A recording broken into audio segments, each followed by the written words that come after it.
हरिओम बच्चों, क्या आपके मन में भी ये प्रश्न आता है कि ईश्वर कैसे हैं, कहाँ हैं, किसको मिलते हैं और जल्दी प्रसन्न किससे होते हैं और हम भगवान को कैसे प्राप्त कर सकते हैं? जानना चाहते हैं? तो आइए सुनते हैं कहानी।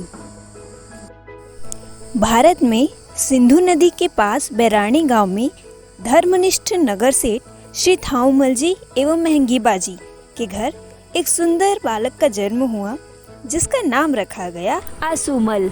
बचपन में 3 वर्ष की उम्र में उनकी माँ उनसे कहती कि जाओ भगवान के सामने बैठो और ध्यान लगाओ, भगवान तुम्हें प्रसन्न होकर माखन मिश्री देंगे। फिर क्या, वो बालक आंखें बंद कर कर घंटों बैठा रहता और उनकी माँ चुपके से उनके सामने माखन मिश्री रख देती थी, जिसे खाकर वे बड़े प्रसन्न होते। धीरे धीरे बालक ने तो ईश्वर से मित्रता ही कर ली।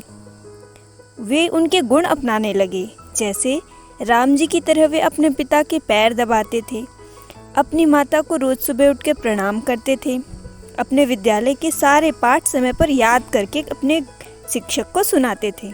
शिक्षक उन्हें हंसमुख भाई कहते थे। और विद्यालय में भोजन की छुट्टी में जब सभी बच्चे अपने मित्रों के साथ खेलते थे, तो वे अलग बैठकर भगवान से मन ही मन बातें करते, ध्यान करते। ईश्वर के प्रति प्रेम, उनसे मिलने की इच्छा दिनों दिन बढ़ती गई। वे अकेले में भगवान से मिलने के लिए रोते थे। समय बीतता गया, जैसे जैसे आसूमल बढ़ते गए, उनकी ये तड़प भी बढ़ती गई।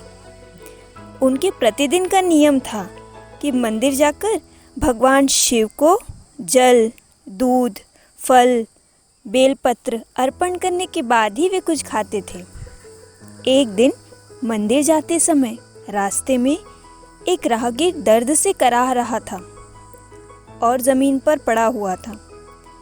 सभी उसे शराबी, पागल ऐसा समझकर दूर दूर से ही जाने लगे, परंतु आसूमल रुके। उन्होंने उसे उठाया, पानी छिड़का, पानी पिलाया और शिवजी के लिए जो दूध रखा था वो भी उसे बड़े प्रेम से पिलाया। और आसूमल ने पूछा, भाई तुम यहाँ ऐसे कैसे पड़े हो? उसने अपना दुख बताया कि मैं स्टेशन पर काम करने जा रहा था, पैसे नहीं हैं, 2-4 दिन से कुछ खाया नहीं हूँ और कमज़ोरी की वजह से मुझे चक्कर आ गया। मुझे अहमदाबाद के छोटे स्टेशन जाना है, ऐसा कहकर वह रोने लगा। आसूमल ने कहा, तुम यहीं रुकना, मैं आता हूँ।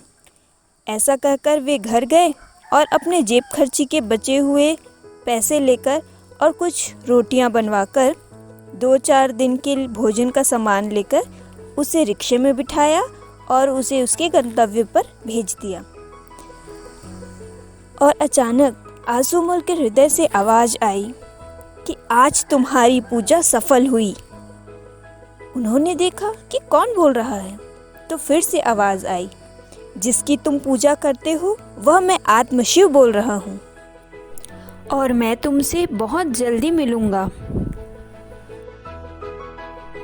फिर आसूमल ने पूज्य ब्रह्मनिष्ठ श्री लीलाशाह जी महाराज की शरण में जाकर उनकी सेवा की, उनकी आज्ञाओं का पालन किया और अंत में वो दिन आ ही गया जब पूर्ण गुरु कृपा मिले, पूर्ण गुरु का ज्ञान, आसूमल से हो गए साईं आशाराम।